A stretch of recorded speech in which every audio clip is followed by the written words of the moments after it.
This guy is the hardest working man in the television business. Hosts the World Series postgame show from Toronto following Game 7, hops on a plane overnight, and then gets to Detroit to call the Vikings-Lions game. Let's bring in my buddy Kevin Burkhardt, top play-by-play man for Fox's NFL coverage.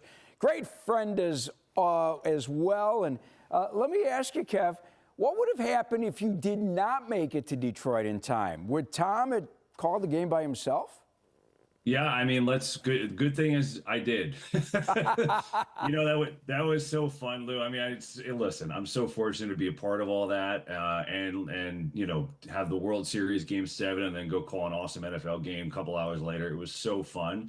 And I slept on the plane, man. It's all good. A little vino on the plane, you knock right out, and on the ride back home, and you were good to go. It was a pretty cool 24 hours. What an experience. Yeah, and I want to get into something real quick before we talk about the NFL, because, buddy, I know you're living the dream, and what I love about you is you know it and you appreciate it. The World Series, you're a huge baseball fan.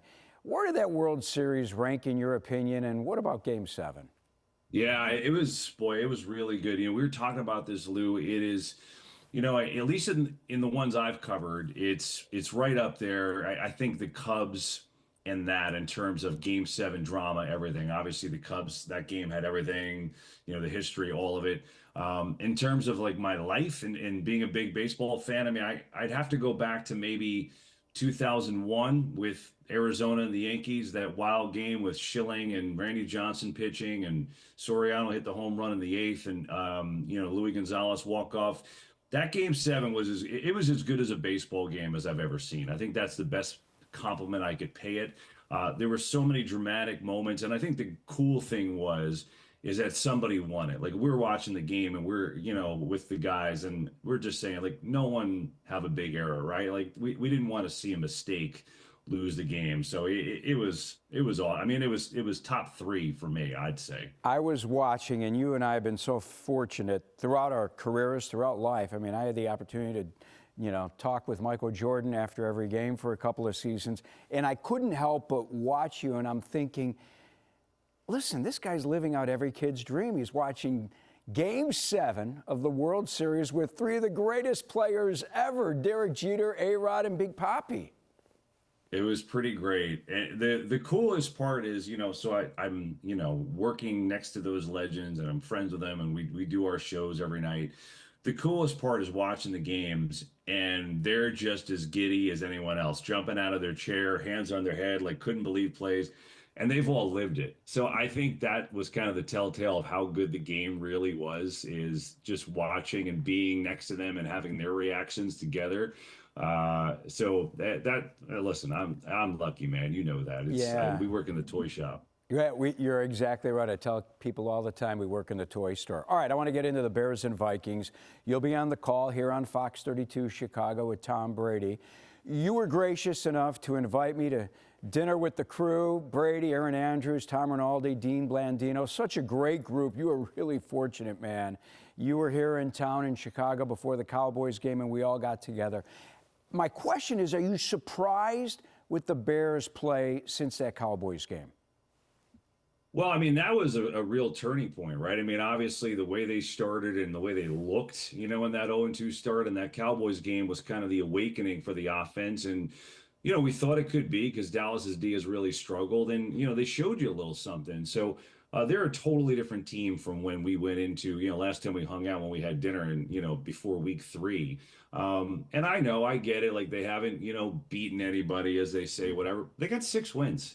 And I just don't think you apologize for winning in this league. And I think if I'm looking at the good things from the outsider looking in, and we haven't talked to the Bears, we haven't had our meetings yet, but I think there's a lot of things to like. I think their offensive line is playing a heck of a lot better than it has in recent years. Their run game has come to life in a big, big way the last 6 weeks, and those are elements they just haven't had in a minute. So I think those things are great. They're getting turnovers on defense. And this is going to be a test. Minnesota beat them week 1. They're kind of up and down. They're not playing super consistent with a young quarterback, similar situation. But I feel like anytime you go on the road, especially against a Brian Flores defense, when he's going to blitz your face off, is going to be a pretty good test. Yeah, that's for sure. And I'm glad you brought up the Bears' run game because it's really been solid. That's probably the biggest difference in this football team since that Cowboys game. But you've seen enough football. Kevin, do you think the positive momentum for the Bears could change in a hurry with their second half schedule? Look, it's different. They're going to get, we're going to find out a lot about them. We really are. But I think the good news is they've built up this equity and this confidence into what they're doing, and they've bought in to what Ben Johnson is selling. And like the easiest way to buy in, Lou, is when you win. So again, I don't care who they're playing. They got 6 wins, and they started 0-2. So I think they're in a great place. But it's going to get harder, right? They have, look, they've gotten a little lucky the last 2 weeks, right? I mean, Caleb and Loveland make that great play in Cincinnati. That would have been a tough loss. They come back against the Giants, who have been notorious for giving up fourth quarter leads. And, it didn't hurt that Jackson Dart didn't play in the fourth quarter of that game. So they've had a little help. So now I'm really curious to see when they step up in class, because the second half of the schedule is nowhere like the first half of the schedule for them. All right, you work alongside the greatest quarterback to ever play the game, and Ben Johnson calls Caleb Williams today Houdini. Theo Benedict, left tackle, says, hey, man, it's C. Willie time in the fourth quarter. He's getting a feel now for the offense, Caleb Williams is. Johnson's getting a feel for what C. Willie can do as well. This is me. I don't care who they play. This could be a dangerous combination, right? Listen, I think the beauty is when you have a quarterback like that can run and make the off-schedule stuff, is when it's go time, when it's third down, when it's fourth quarter, you just go and you kind of unleash the magic. And that's what he's done, man. I mean, you got to love the comeback wins for them that he's engineered, because it's been like kind of helter-skelter, but I'm going to do whatever I have to do to make a play. And his run game, not that we knew he could run the football, but it's come at the most important moments, which I think is huge. Now what you want to see is consistency everywhere else, and and maybe have the more consistency, the more accuracy throughout the game. So I think overall, the bottom line is you pay quarterbacks to win the game. And you pay quarterbacks to win the game late. And that's what he's done. Not saying it's been perfect, not saying there's not room for improvement, but he's definitely a better player now than he was a year ago. There's no question about it. Yeah, I'm with it. You called the Vikings game at Detroit. How can the Vikings look so good in that game against the Lions and then lose at home to the Ravens? And I get it, Lamar Jackson is back. But, man, they committed all those false starts and turnovers. Where are the Vikings at this point this season? Yeah, I mean, that game was so winnable. If you watch the game against the Ravens, you go back and watch it. I mean, they had 8 false starts at home. I don't know that I've ever seen that in my life for a home team. Just bad interceptions. They had makeable, couple of fourth downs. They just were sloppy in that game. I think the bottom line in Minnesota is this. They had a lot of offensive line injuries. They got guys back, and, they're still struggling a little bit on the offensive line. And the quarterback who they thought was going to be a starter from day one last year has had so many injuries that he's made 4 career starts. So you don't really know what J.J. McCarthy is. And with that, you're going to ride the roller coaster a little bit, Lou. He's had some good moments. He played great in that game in Detroit, great, really made some big time throws, added some touch and things like that. He didn't play great last week. And I think that, the guy's getting his feet wet. So that is going to come with the territory. Defensively, some of the replacements that they've had there have not panned out, right? The middle of that line with Javon Hargrave and Jonathan Allen has not been as good as it was last year.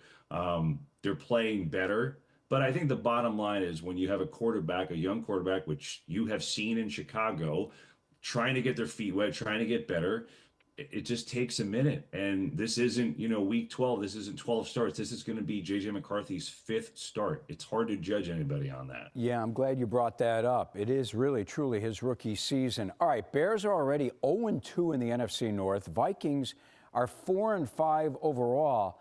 I hate to call Week 11 must-win time, but really neither team can afford to lose this game, right? Yeah, I think it's a pretty big game. When you look at the NFC and the playoff picture and the way it settles, and obviously, look, it's been changing every week. I think there's a lot of, I think there's a lot of teams that can make a little run here and push you, get in the wild card. But I think, look, for Minnesota where they are, I think they've got to win it. They're 1-3 at home. They can't lose again and fall to 4-6. I think that would be devastating for them. And for the Bears, look, Can they be okay if they lose this game? They can. I mean, they'd be 6-4, but just knowing the road ahead, you would love to get this. You would love to get this and get 7 wins and give yourself a little cushion if you lose some of those tough games down the stretch. So I think it's a huge game. I think personally, if I'm going to pin it on one team, it is more important for Minnesota to kind of stay alive. But I think the Bears would love to get this game. And I think it's another proving ground for them. Bottom line, you go on the road, tough opponent. I know they haven't been great at home, but I still think this would be a monumental win for them. Yeah, it would be huge. Final question for you. I know we just passed the midway point of the season. Today, you've seen them all. Who's the best team in the NFC? Philly, Detroit, Seattle, Rams? The Eagles are the best team in the NFC because they may not be the prettiest team to watch, but they just win, man. I mean, you throw every single team at them, they beat them all. I mean, they've done that this year. You go down their schedule, the teams they beat. I mean, they beat the Chiefs and the Bucks and the Packers and the Rams. They just win. So until I see otherwise, it's hard for me to say that another team is better. Now, I will say this: I'm fascinated to see the Rams-Seattle game. I think the Rams are on that level for sure, and they should have beaten Philadelphia. They had 2 blocked field goals in that game, one of them which was at the very, very end. I think the Rams are on that level, and we're going to see if Seattle's on that level. So that game is going to tell me a lot. But defending champs, no one's beaten them. I'm not saying no one. I know they have 2 losses, but you get my drift. They've had one of the toughest schedules in the league, and they're still sitting atop the conference. So that's where I stand this week. Who knows, Lou? Might change. You know the NFL probably changes a lot come next week. I guess we'll find out. Hey, man, Bears are in Philadelphia Black Friday right here on Fox. We'll find out just how good the Bears are in that game. Yeah. I know you're jamming for the Bears-Vikings game. I always appreciate your time, and you know I'm praying that you and the crew are coming back for that Packers game December 20th so Aaron can chow down on the Greek salad, chicken shish kebab, and you can eat everything in sight. Listen, I crush that. I mean, your place is amazing. And I want to come back to Chicago. The Bears being good is good for us. We get to come back. And I guess, like, from what people tell me, the Bears had like never won when we were doing games. They had never won. So I feel like, we broke the string, the curse, whatever you want to call it. We got a win. We called a win in week 3. It's a different season, Lou. It's a different Bears team, baby. Yeah, it's a different league, different NFL when the Bears are winning. Kevin, thanks, buddy. Talk to you down the road.